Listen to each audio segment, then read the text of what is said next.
pencerama pada petang ini. Ya, kita kesuntukan masa, kita ada masa lagi 10 minit. Ya, kita akan tamat pada pukul 5. Jadi saya buka kepada sesi Q&A. Jika ada sebarang soalan daripada pihak tuan-tuan puan-puan, boleh tampil ke hadapan, ada mikrofon di depan dan anda boleh tanya, bagi tahu nama dulu, ya, dan soalan anda. Disilakan.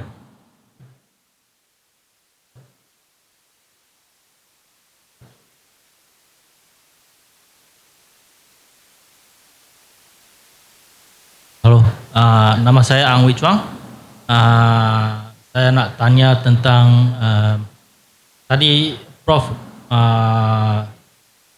kata tu teknologi peleburan logam kita tak begitu baik sebab suhu yang kita boleh lebih kurang dalam 1200, correct me if I'm wrong. Dan setahu saya suhu peleburan kaca lebih tinggi daripada suhu peleburan logam. Jadi jika Sungai Mas berupaya buat manik dengan kaca, maksudnya kita mempunyai teknologi peleburan yang lebih halus daripada teknologi peleburan logam. Jadi ada pencanggahan dan dalam kedua-dua kenyataan ini tak? Terima kasih. Saya rasa soalan ini lebih kepada PM Dr. Zul Iskandar. Mohon. Okay. Terima kasih. Ada suara. Terima kasih saudara kerana bertanya soalan. Saya rasa sibuk peleburan kaca 1325 rasanya. Cuba baca balik. Kaca 1325 darjah Celsius. Dia sebenarnya suhu pembakaran memang dia tak capai untuk melebur kaca tu. Tapi penggunaan flux, nanti saintis daripada USM cuba cek ada tak flux digunakan untuk menaikkan suhu pembakaran tersebut. Kalau kita test, kalau kita analisis, mungkin kita terlepas yang flux tu tadi, sodium ataupun potasium. Mungkin dia penggunaan flux adalah penggunaan sodium atau potasium dicampurkan dengan kaca tu tadi, membolehkan dia melebur di bawah suhu yang sepatutnya ataupun meningkatkan suhu tu tersebut. Dia flux. Kalau flux, kalau di India dia pakai potasium, kebanyakan flux dia. Tapi kalau di Asia Tenggara kebanyakannya dia menggunakan sodium, natrium. Natrium base lah. Saya tak pasti sama ada penggunaan flux ni dia menurunkan suhu untuk melebur ataupun dia menaikkan suhu pembakaran tu. Tu kena justify. Sebab tu saya nak terangkan kat sini yang untuk manik dekat Sungai Batu kita tak ada usaha, maksudnya tak ada industri pengusaha manik. So kita sehingga melebur besi, iaitu besi pada ketika itu pun memang, maksudnya saya cakap tadi memang suhu peleburan tak tinggi. Sebenarnya penggunaan flux memang sangat sedikit, 1%. Memang ada potasium. Jadi dia memang suhu paling tinggi pun 1200 darjah Celsius. Memang maksudnya teknologinya berbeza untuk penghasilan manik. Dari segi mungkin sebab faktor relau tu sendiri. Sebab relau untuk peleburan besi dia besar. Sebab kita masuk besi yang besar. Manik dia kecil. Jadi relau dia sendiri boleh mencapai suhu sehingga itulah. Tapi untuk peleburan besi, sebab dia guna biji besinya sekalipun dia perlu ruang yang besar, jadi suhu tu dia memang tak sampai. Sebab tu kita tak jumpa produk akhirnya dalam bentuk cecair, tidak. Kita masih jumpa produk dia pun semi perpecahan. Okey. Terima kasih. Okey. Soalan seterusnya, silakan. Dr. Syurif. Baik, terima kasih atas kesempatannya. Sebelumnya perkenalkan doktor semua, nama saya Dimas Saputra, saya dari Universitas Pendidikan Indonesia. Saya nak tanya terkait dengan tadi yang disampaikan sama Dr. Saiful, bahwasanya masa prasejarah itu berarti adalah masa yang belum ditemukan adanya tulisannya. Sedangkan pada zaman proto sejarah itu sudah ada tulisan gitu. Namun tulisannya ini melainkan adopsi dari daerah lain. Nah, berdasarkan dari penjelasan Dr. Saiful juga, Lembah Bujang ini termasuk ke dalam kelas atau dikelaskan ke dalam zaman proto sejarah gitu, karena banyak situs di sana yang mengadopsi tulisan-tulisan dari mana India dan juga Cina. Nah, apakah hal ini itu menunjukkan bahwa pada masa itu Cina dan India ini sudah melewati zaman proto sejarah?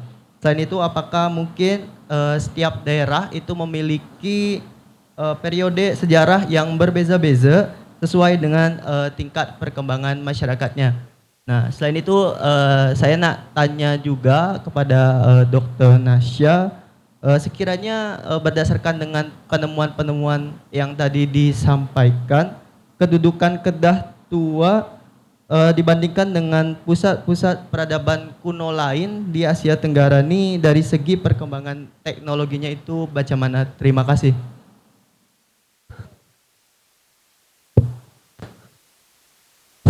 Baik, tentang zaman protosejarah saya rasa mungkin saya boleh jawab untuk Dr. Syaiful ya. Kita kena tengok bahawa walaupun rantau kepulauan Asia Tenggara ini seringkali dilihat sebagai satu blok kebudayaan, tetapi masyarakat yang tinggal di kawasan yang berbeza di Asia Tenggara memiliki bentuk evolusi sosial dan kebudayaan yang berbeza. Okey, kita tak boleh nak samakan kronologi dan evolusi kebudayaan di Semenanjung dengan di Jawa ataupun di Sumatera dengan di Sulawesi. Setiap satu masyarakat memiliki bentuk dan urutan kebudayaan yang unik. Definisi protosejarah di Kedah mungkin kita ada satu, tetapi kemungkinan definisi protosejarah di Jawa itu berbeza. Ya, so kita tak boleh nak pukul sama rata yang seluruh rantau Asia Tenggara itu memiliki satu evolusi kebudayaan. Tidak. Jadi dia ada beberapa jaringan evolusi bergantung kepada masyarakat tu tinggal di mana, dan dia tu bergantung kepada faktor sosioekonomi, faktor persekitaran, faktor hubungan dengan dunia luar, faktor demografi dan sebagainya. So kita tidak boleh oversimplify history. Kita tidak boleh oversimplify tafsiran tentang kebudayaan. It is case to case basis. Itu soalan pertama. Tentang kedudukan Kedah Tua sebagai salah satu pusat ekonomi serantau pula. Ya, macam saya cakap tadi, Kedah Tua itu berfungsi sebagai salah satu kawasan yang dikenali sebagai port industry. Okey, term yang kita pakai, port industry, dia tu merupakan masyarakat pesisir pantai yang terdiri daripada beberapa kelompok yang fungsinya adalah number satu, to manage the distribution, collection of distribution of goods, dan number two, the production of goods. So dia tu menguruskan komoditi asing, pada masa sama dia menghasilkan komoditi dia sendiri.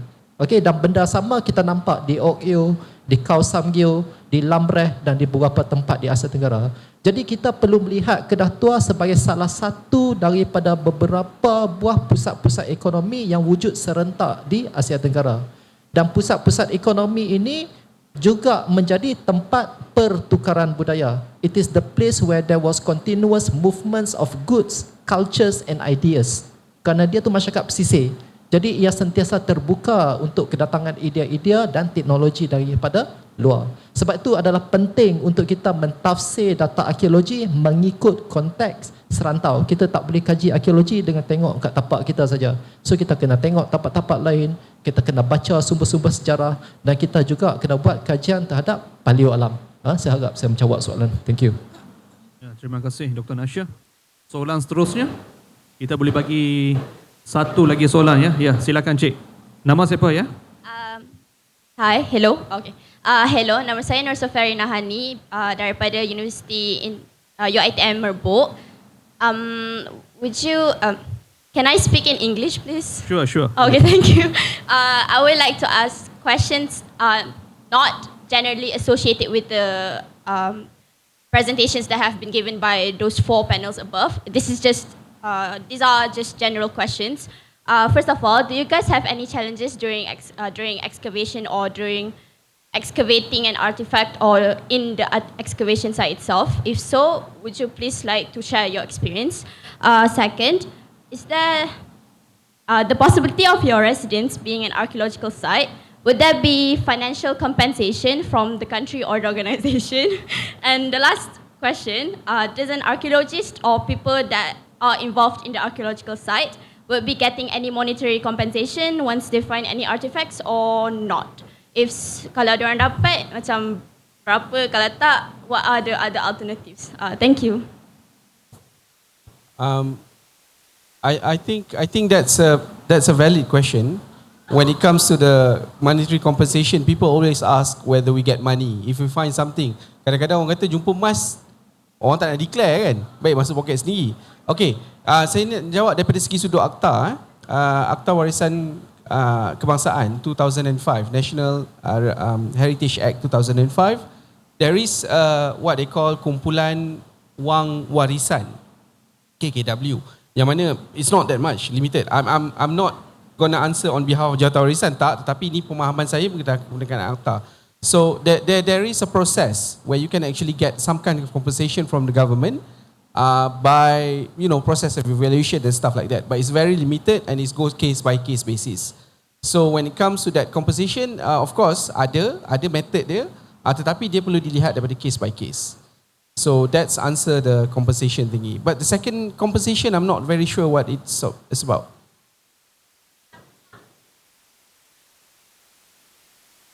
Also, when you demolish the house, will you get?